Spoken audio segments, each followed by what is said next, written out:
Hello guys, मैं बोल रहा हूँ प्रांशु देकुटे और आज हम चैप्टर 15 करने वाले साइंस का अवर इन्वायरमेंट। पिछली वीडियो हमने एसिड बेस एंड सॉल्ट के बारे में बात की थी, हमने पूरा चैप्टर पढ़ा था। अगर आपको वो चैप्टर पढ़ना है तो उसकी लिंक इस वीडियो के डिस्क्रिप्शन में है। और आज हम अवर इन्वायरमेंट चैप्टर स्टार्ट करने वाले हैं। चलिए स्टार्ट करते हैं। सबसे पहला टॉपिक है एनवायरनमेंट। एनवायरनमेंट क्या होता है? हमारे सराउंडिंग्स में जो चीज़ें पाई जाती है, चाहे वो लिविंग थिंग हो या नॉन लिविंग थिंग हो, हमारे सराउंडिंग्स में जो पाई जाती है उसको एनवायरनमेंट कहते हैं। और जो लिविंग थिंग है उसको बायोटिक फैक्टर बोलते हैं, और जो नॉन लिविंग थिंग है उसको अबायोटिक फैक्टर बोलते हैं, जो हमारे सराउंडिंग्स में पाई जाती है। इकोसिस्टम। इकोसिस्टम क्या होता है? बायोटिक फैक्टर और अबायोटिक फैक्टर आपस में इंटरेक्ट करते हैं कोई गिवन एरिया में, उसको इकोसिस्टम कहते हैं।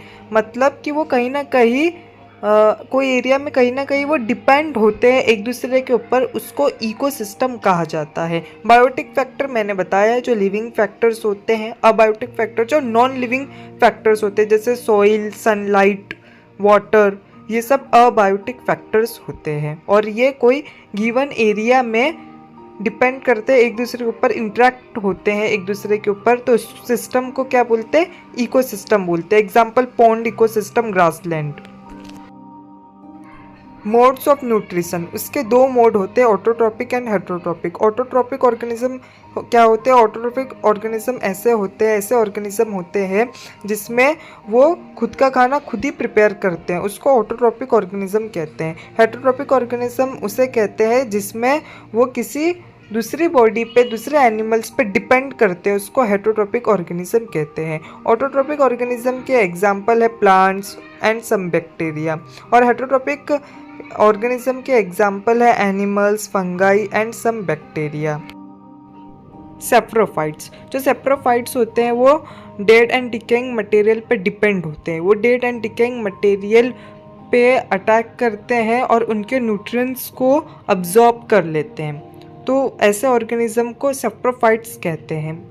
और डिकम्पोजर किसको कहते हैं? जो डिकम्पोजर ऐसे होते हैं, ऑर्गेनिज्म होते हैं जो कॉम्प्लेक्स मैटर को, कॉम्प्लेक्स सब्सटेंस को सिंपल सब्सटेंस में कन्वर्ट करते हैं। मतलब जो डेड बॉडी होती है उसको वो छोटे पीस में कन्वर्ट करते हैं।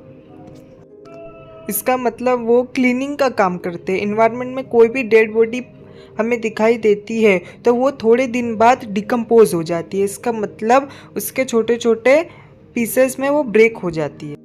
सेप्रोफाइट्स के एग्जाम्पल है फंगाई। जो फंगाई होते हैं हमने देखा होगा, वो गंदी चीज़ों पे हमको देखने को मिलते हैं, वुड पे देखने को मिलते हैं, इसका मतलब वो वुड और गंदी बॉडी के न्यूट्रिएंट्स को अब्जॉर्ब करते हैं। और डिकम्पोजर के एग्जाम्पल होते हैं bacteria, worms, slugs and snails. फिर नया टॉपिक है ट्रॉपिक लेवल। जो ट्रॉपिक लेवल क्या होता है? ट्रॉपिक लेवल ऐसे लेवल्स होते हैं जहाँ पर फूड और एनर्जी का ट्रांसफ़र होता है एक लेवल से दूसरे लेवल पे, तो उस लेवल को ट्रॉपिक लेवल कहते हैं। जो प्रोड्यूसर होता है वो ट्रॉपिक लेवल 1 होता है, और जो प्राइमरी कंज्यूमर होता है वो 2 होता है, और जो सेकेंडरी कंज्यूमर होता है वो ट्रॉपिक लेवल 3 होता है। ऐसा चलता रहता है।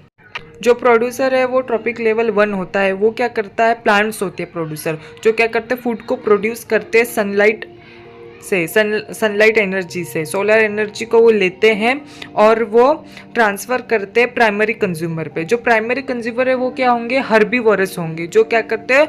प्रोड्यूसर को खाते, प्लांट्स को खाते हैं, इसका मतलब उससे वो एनर्जी लेते हैं। और उस हर्बीवोरस को सेकेंडरी कंज्यूमर खाते हैं, मतलब प्राइमरी कंज्यूमर को सेकेंडरी कंज्यूमर खाते हैं, वहाँ पे भी एनर्जी का ट्रांसफ़र होता है। जैसे कि हम मान लेते हैं हर्बीवोरस है डियर। जो डियर है वो प्लांट को खाएगा, और डियर को कौन खाएगा? कार्निवर खाएगा, कोई कार्निवोरस खाएगा।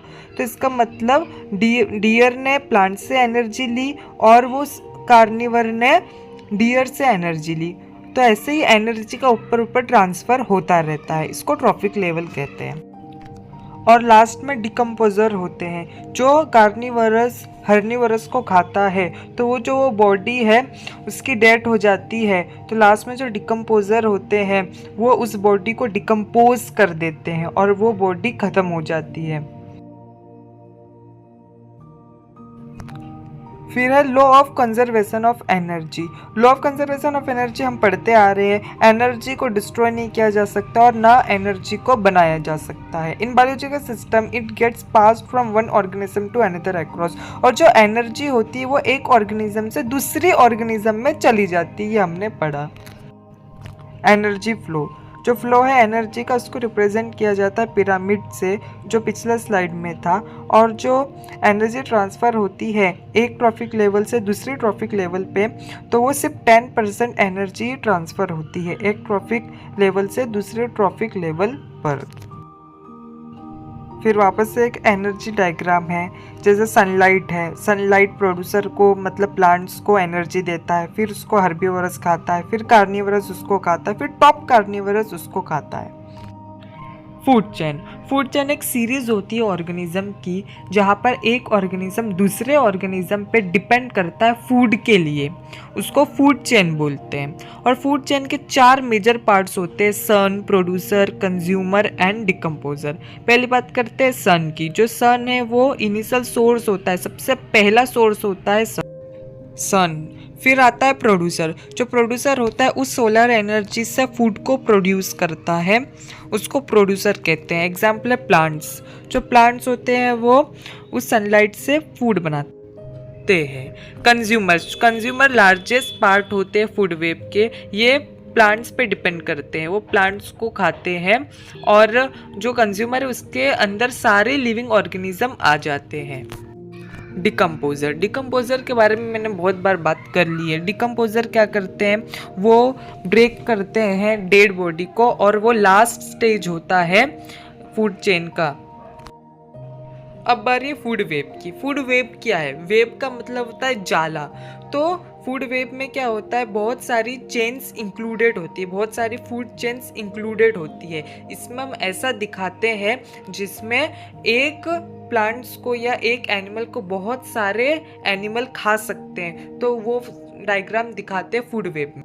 बायोडिग्रेडेबल वेस्ट, बायोडिग्रेडेबल वेस्ट ऐसे वेस्ट होते हैं जो एनिमल्स और प्लांट्स से मिलते हैं और वो प्रोडक्ट डिकम्पोज हो जाते हैं सॉइल में और एयर में डिकम्पोज हो जाते हैं। उस वेस्ट को बायोडिग्रेडेबल वेस्ट बोलते हैं, जिसको डिकम्पोज कर सकते हैं इंसेक्ट्स या बैक्टीरिया, तो उस वेस्ट को बायोडिग्रेडेबल वेस्ट कहते हैं।